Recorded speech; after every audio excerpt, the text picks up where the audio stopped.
नमस्कार, मैं हूं दिलासा पटले। इस बुलेटिन में आप सभी का स्वागत है। बढ़ते खबरों की ओर। नवेगांव बांध पुलिस ने 5 लाख रुपए में तेंदुए की खाल बेचते हुए 3 आरोपियों को गिरफ्तार किया। 5 लाख रुपए के तेंदुए की खाल तथा अन्य अंगों को जब्त किया। गोंदिया जिले के नवेगांव बांध पुलिस ने तेंदुए की खाल 5 लाख रुपए में बेचते हुए भंडारा जिले से हुई 3 आरोपियों को गिरफ्तार किया। तीनों आरोपियों के पास से 5 लाख रुपए की तेंदुए की खाल एवं गुर्दा, दांत और पंजे बरामद कर आरोपियों को हिरासत में लिए गए।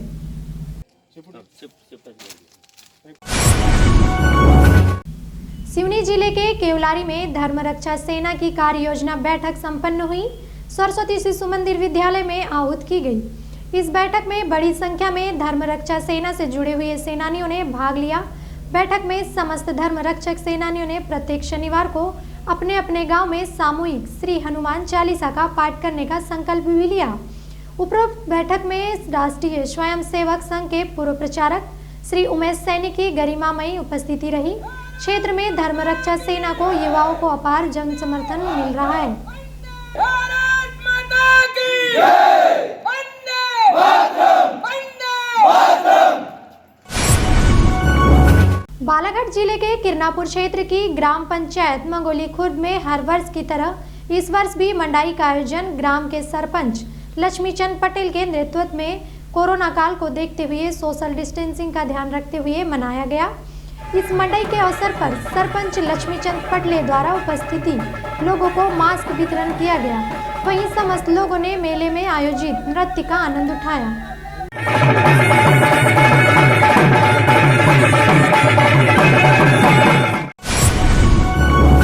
भंडारा हाईवे ट्रैफिक पुलिस द्वारा ट्रैफिक के नियमों को लेकर चलाया जा रहा जन जागृति अभियान। भंडारा जिले के गड़ेगांव हाईवे ट्रैफिक पुलिस के पुलिस उप निरीक्षक अमित पांडे द्वारा लगातार बाइक सवारों पर कार्रवाई की जा रही है, जिसके द्वारा कल लखनी में बस स्टैंड परिसर में जांच के दौरान युवाओं को समझाइश देते हुए कहा कि बिना हेलमेट के हाईवे पर बाइक चलाना खतरनाक हो सकता है। आपने हिदायत देते हैं कि हाईवे पर ओवर स्पीडिंग या बिना हेलमेट के बाइक न चलाएं। बिना हेलमेट वाले और अन्य कारणों को लेकर 200 वाहनों पर चालानी कार्रवाई की गई। बालाघाट जिले की कटंगी तहसील के नगर कटंगी में आज कलार समाज के आराध्य भगवान सहस्त्रबाहु की जयंती धूमधाम से मनाई। इस अवसर पर सर्वप्रथम कटंगी अनन्य होटल में सामाजिक बंधुओं द्वारा सहस्त्र बाहुबली के छायाचित्र की पूजा अर्चना कर आरती की गई। तत्पश्चात कटंगी नगर में मोटरसाइकिल रैली निकाली गई। वहीं रैली के पश्चात अनन्य होटल के प्रांगण में कोरोना काल में अपनी सेवा देने वाले कटंगी प्रधान आरक्षक पुलिस तरुण सोनवाने व विशाल चौक से प्रतिमा डहरवाल, सपना ठाकुर, डॉक्टर मधुला चौक से को सम्मानित किया गया। वहीं कार्यक्रम में समाज के समस्त वरिष्ठ बुजुर्ग युवा साथियों की उपस्थिति रही।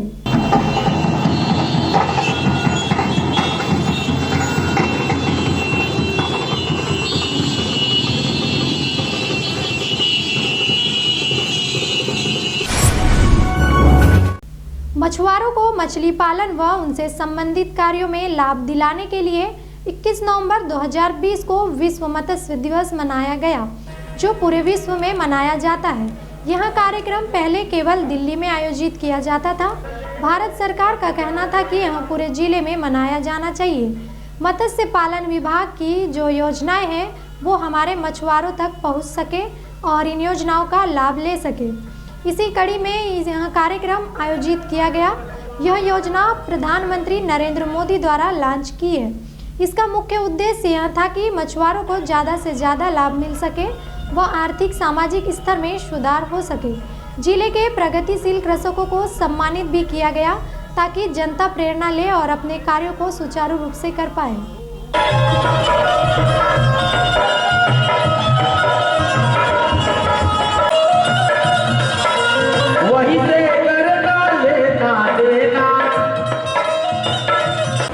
आज हमारा जो कार्यक्रम हुआ था 21 नवंबर पूरे विश्व में मत्स्य पालन दिवस के रूप में मनाया जाता है। ये कार्यक्रम पहले दिल्ली में ही आयोजित होता था हमारे भारत की तरफ से, लेकिन इस बार भारत सरकार के निर्देश थे कि ये कार्यक्रम जिलों में भी होना चाहिए। उसके माध्यम से जो मत्स्य संपदा योजना है या मछली पालन विभाग की जो योजनाएं हैं वो हमारे मछुआरों तक पहुंच सकें और वो उनका लाभ ले सकें। तो इसी कड़ी में हम लोग ने ये कार्यक्रम यहाँ पे आयोजन किया था। मत्स्य संपदा योजना हमारी प्रधानमंत्री जी ने लॉन्च की है, उसका ज़्यादा से ज़्यादा लाभ हमारे मछुआरों को मिल सके, इसका ये मुख्य उद्देश्य था यहाँ पे। और जो हमारे सामाजिक स्तर और आर्थिक स्तर में हमारे मछुआरों का सुधार हो सके, ये हमारा उद्देश्य था। इसके अलावा हमारे पे जो प्रगतिशील कृषक हैं हमारे ज़िले के, चूँकि बालाघाट जिला मध्य प्रदेश में प्रथम स्थान पे रहा है मत्स्य पालन के क्षेत्र में, और जो यहाँ के प्रगतिशील कृषक हैं उनको हमने सॉल श्रीफल और सर्टिफिकेट देके उनको सम्मानित भी किया है, ताकि और दूसरे लोग भी उससे प्रेरणा लें और अपने कार्य को और अच्छा कर पाएँ। नीलजी के काटीटोला में किसान की धान की 2 खराई में लगी आग, हुआ लाखों का नुकसान।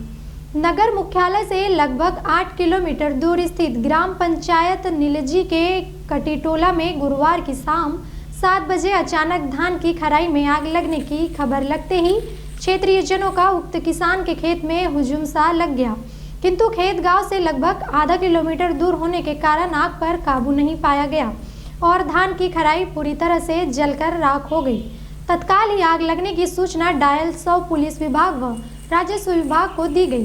रात्रि अधिक होने के कारण किसी भी विभाग का कोई अमला मौका स्थल पर नहीं पहुंच पाया, किंतु दूसरे दिन आनंद फानन में राजस्व निरीक्षक मंडल खमरिया हल्का नंबर 31 के पटवारी विशाल सेंडे कोटवार विनेंद्र पटले द्वारा मौका स्थल पर निरीक्षण पंचनामा कार्रवाई करते हुए RBC 6-4 के तहत प्रकरण तैयार किया गया। सर, हमारे खेत में एक खरी में धान की खरी में 2 खरी थी, एक बारीक की एक मोटे की, उसमें आग लग गई। कब की बात है ये? ये कल शाम 7 बजे की बात है। आपको कैसे पता चला? हमको खेत से हम बोझे उजे बांध के घर गए और नाना धोना करके हम करीबन घर जाओ तो नाना धोना करके अपन बाहर निकले ऐसा, तो अचानक आग सी ऊपर लपेट समझ में आ रही थी। तो हम फिर दौड़ के आए, गांव के भी सभी भाई लोग आए और देखे तो जल के राख हो गई थी, यानी पूरी नहीं हुई थी, जली रही थी, सभी तरफ से आग पकड़ ली थी खरी में। तो आपने बुझाने की कोशिश नहीं की उस समय? उस समय में सर पूरी दोनों तरफ आग पकड़ लिया था और बुझाने के लिए कुछ साधन भी नहीं था। बाजू में इन्हीं का पड़ोसी हूँ, नीलजी ग्राम कटीटोला का रहने वाला। क्या लग रहा है आपको जो घटना घटी कल की ये रात शाम को? अब सर स्टार्टिंग तो नहीं वाला पता, लेकिन जब हल्ला होने लग गया तो मैंने भी सोचा हल्ला का आएगा, तो मैं भी इधर दौड़ते आने में देखा कि खरी के आसपास पूरी अंगार की लपेटें चल रही थी। अब बुझाने की कोशिश की, बाकी आजू बाजू में कोई साधन नहीं, शुद्ध से बुझा नहीं पाए हम लोग। कल शाम में मुझे कृषक संतोष का कॉल आया, उसके द्वारा कहा गया कि उसके खेत में आग लग गई है। तो एग्जैक्टली जो खेत है वो 25 बाई 2 खसरा नंबर का है, जिसका रकबा है 2.233 हेक्टेयर। उसके संपूर्ण उन्होंने फसल कटाई करके खेत में रखी थी, जैसा आप देख सकते हैं। तो यहाँ पे आग लग चुकी है, जिससे वो पूर्ण तरह क्षतिग्रस्त हो गया है। तो किसके नाम पे था ये? ये खसरे में नाम पर है गेंदाबाई और चंद्रकला बाई के नाम पर है। तो अभी क्या कार्रवाई की जा रही है? इसका एक केस तैयार किया जाएगा, जिसमें पंचनामा, प्रतिवेदन और पूरी जानकारी लिखी जाएगी कि किस खसरा नंबर पर आग लगी है, कितना रकबा है, कितना क्विंटल धान लगा था, कौन सा लगा था, और उसके आधार पे भी उसके रेट का निर्धारण किया जाएगा। तो लगभग कितने नुकसान हुआ किसान को इसमें? जैसे किसान के द्वारा बताया गया कि उन्होंने 2.5 एकड़ में HMT धान लगाई थी और बाकी के 2.5 एकड़ में 1001 धान लगाई थी। तो उसके आधार पर जैसा हमारे द्वारा फसल कटाई प्रयोग किया गया है, उसके आधार पर उसका मुआवजा राशि बनाया जाएगा कि कितनी मात्रा में धान निकला है।